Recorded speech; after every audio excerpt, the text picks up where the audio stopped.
On February 4, 2023, a U.S. fighter jet shot down a Chinese spy balloon over the Atlantic Ocean off the shores of South Carolina, following the object's unimpeded flight across the continental United States.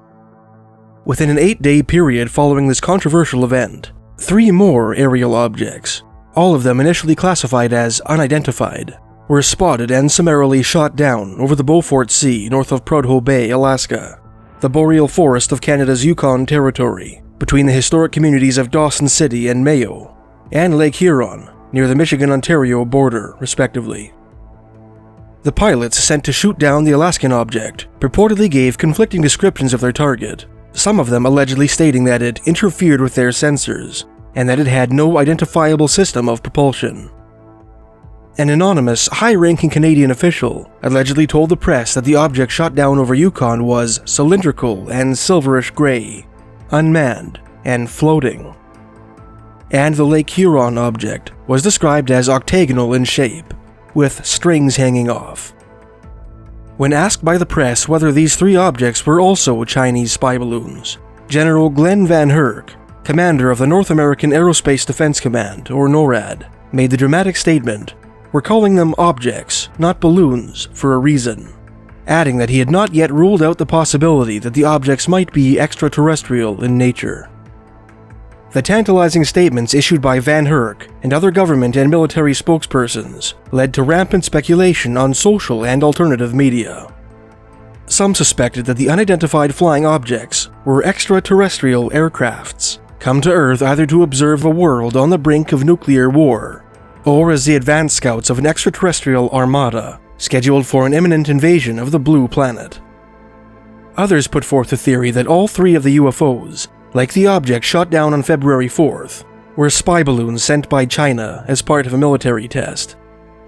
Others still proposed the sensible but prosaic explanation that the objects were private air balloons which the military failed to identify, or which the military pretended to misidentify in an effort to distract the North American public from more serious problems at home and abroad. And a few proposed a connection between the incident and Project Bluebeam, a theory developed by Canadian journalist Serge Monast in the 1990s, which holds that NASA, in coordination with the United Nations, intends to stage a fake extraterrestrial invasion in order to coerce the nations of the world to unite under one banner. Any attempt to make sense of this most recent UFO flap ought to be supplemented with the knowledge that, since at least the early 1950s, the militaries of both Canada and the United States have attempted to build their own flying saucers. This is not baseless conjecture born from the dark recesses of the internet, but rather a well-documented fact which first came to public attention exactly 70 years to the day before the recent downing of the Yukon UFO. On February 11th, 1953, the Toronto Star leaked that the airplane manufacturing company Avro Canada was in the process of building a fully functioning flying saucer in their Toronto factory. This aircraft in progress was designed to take off and land vertically, and to fly horizontally by means of a centrifugal turbine, and was expected to be in the air by late 1955 or early 1956. We know today that the Avro Flying Saucer project was headed by Jack Frost, a British inventor and aircraft designer who had worked on several gliders, jets, and fighter planes that saw action in World War II. Theorizing that a thin, pancake-shaped aircraft with a circular engine could potentially be far more aerodynamic than the conventional airplane, Frost put together a team of maverick scientists in 1952 and set to work designing a real-life flying saucer. The project operated under the auspices of Avro Canada, with funding provided by the Canada Defence Research Board.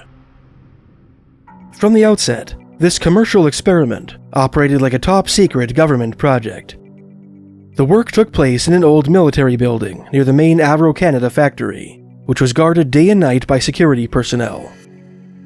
Although team members typically needed a special pass card to enter the workplace, the crew made an exception when Field Marshal Bernard Montgomery, a high-ranking British general famous for his service in World War II, toured the Avro plant with Air Marshal Wilfred Curtis, the commander of the Royal Canadian Air Force, in company with Avro's chairman, president, and general manager. Although Canada's Defence Research Board pulled its funding shortly after the leak to the Toronto Star, Frost found a new patron in the United States Air Force, which resurrected the Avro Canada project in 1955. The work of Frost and his fellow scientists culminated in the 1958-59 construction of two prototypical flying saucers called Avrocars. According to John B. Macaulay, the Assistant Secretary of the United States Department of Defense, who broke the news to a U.S. House of Representatives subcommittee in April 1959, "I've never seen anything like it in all the years I've spent in aviation, and that's most of my life. They are built to skim close to the ground, dart between trees, dip into small valleys, and generally hug the Earth's surface." The Avrocar was repeatedly tested and modified throughout the summer, autumn, and winter of 1959, with discouraging results. Frost and Company went back to the drawing board in 1960 and produced a new set of prototypes, which were tested in the summer of 1961. Unfortunately, the newer model proved difficult to handle and presented a range of design flaws. Following this last setback, the U.S. Air Force withdrew its funding, and Avro Canada's flying saucer project was no more. Despite this crushing blow to his research aspirations, Jack Frost and other similarly minded aerospace engineers retained an unshakable belief that the future of aeronautics lay in the flying saucer concept. For example, John Burton, one-time chief metallurgist of the British shipbuilding company Camel Laird, told the press in 1959, "It has long been recognized by aerodynamics experts that the saucer is the near-perfect shape for maximum lift, speed, and maneuverability in flying. Prototypes, while still in the experimental stage, have been successfully flown, and it's just a question of a short time before they will be in production." Did US and Canadian work on the flying saucer project die with the Avrocar? Or has it proceeded in secret? In south-central Nevada, in the middle of the Mojave Desert, at the edge of a salt flat called Groom Lake, lies a highly classified United States Air Force base, popularly known as Area 51, where some say the US Air Force has been building flying saucers for decades. Among the most outspoken proponents of this theory is a self-styled American physicist named Bob Lazar, who claims to have worked at Area 51 in the late 1980s while he was living in Las Vegas.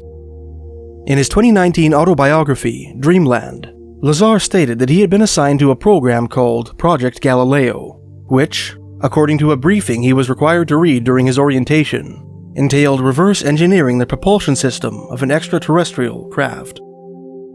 As I read on, Lazar wrote, referring to the aforementioned document, a few other things became clear. Though no dates were given, it was clear to me that the project was not in its infancy. Some references were made to past attempts to understand the nature of the power and propulsion system. Several attempts had been made to reproduce the kind of system that had come into their hands, but with no success. On his first day of work at Area 51, Lazar claimed he was shown the reactor of the flying saucer he had been hired to reverse engineer, which he and his new work partner deduced was powered through the manipulation of anti-gravity. On his second day on the job, he was shown a man-made flying saucer, which was stored in a hangar at the front of the facility's laboratory. He described the saucer as a cylindrical craft, typical of the flying saucers that I had seen depicted in blurry photos and in TV shows and the movies. As I got nearer, I saw an American flag emblazoned on one of its flanks. The flag was printed in reverse, so that if you were looking in a mirror, the image would be correct. I thought that I understood better at that point. This was an experimental terrestrial aircraft. Deeper into their employment, Lazar and his partner were allegedly given permission to inspect a real flying saucer, like the one from which the anti-gravity reactor was taken, which was stored in another hangar on site. The familiar saucer shape of the craft, Lazar wrote, like an inverted soup bowl resting atop a second one, sat on the paved floor of the hangar. It had no landing gear or other structure that might have supported its weight while on the ground. From what I could discern, it was approximately 50 feet or so in diameter and was roughly 20 feet tall. Where the two soup bowl discs met, the skin of the craft had a kind of rounded rim, before the curves rose and fell to the narrower top and bottom. Where the two halves of the craft met, I could detect no seam. The same was true of the entire exterior of the vessel. I saw no panel lines, no welds, no rivets or other fasteners. I ran my hand along the surface. The skin of the craft felt like a metal, cool to the touch and very, very smooth. It was dark aluminum in color, monochromatic across its entire surface, except for the 4 black rectangles near to the top of the upper dome-like portion. The 2 scientists proceeded to enter the craft, the interior of which Lazar described as very cramped and composed of the same seamless material as the exterior. The interior was divided into 3 levels, the lowest of which contained 3 seats resembling flower petals in shape. The second level appeared to be the engine room, for lack of a better term, and the third level, which Lazar and his colleague were forbidden from entering, was supposed to be the cockpit. After witnessing several test flights of the flying saucer in the spring of 1989, Lazar suddenly and mysteriously lost all contact with his handler, who had hitherto regularly phoned him at his Las Vegas home when he was required to come in to work. When strange men in suits began watching his house, following him across town, and breaking into his car and home, Lazar decided to violate his non-disclosure agreement with his employers and tell 3 friends about his experiences at Area 51. In order to prove the veracity of his extraordinary claims, he took those friends out to the desert on 3 consecutive Wednesday nights to witness flying saucer tests which were scheduled to take place. When questioned by journalists, all 3 friends affirmed that they witnessed a large glowing disc-shaped craft rise into the air, perform a variety of simple maneuvers, and then descend. Following that breach of protocol, which his employers discovered, Lazar was interrogated, threatened, and attacked by military operatives. Fearing for his life, he requested an interview with local TV journalist George Knapp, now famous for his work on the Coast to Coast AM radio show, hoping that by going public with the story, he might somehow achieve some security. Ever since the resultant TV expose on Area 51, in which an anonymous Lazar appeared in silhouette under the pseudonym Dennis, the former physicist claims to have suffered an endless series of indignities at the hands of shadowy government agents, including the systematic erasure of his education and employment records. It is the severity of his treatment, Lazar believes, which has prevented his former colleagues from similarly blowing the whistle on the secrets of Area 51. As might be expected, Bob Lazar's claims have been subject to controversy, believed by some and dismissed by others. One of the story's most prominent proponents is George Knapp, whose privacy was allegedly illegally invaded by government agents following the 1989 Dennis interview. Among its chief detractors was a late eminent ufologist Stanton T. Friedman, who believed he successfully exposed Lazar as a fraud. Is the U.S. Air Force really building flying saucers at Area 51? Did the legacy of the Avro Canada project truly end with the Avrocar? Let me know your thoughts in the comments below.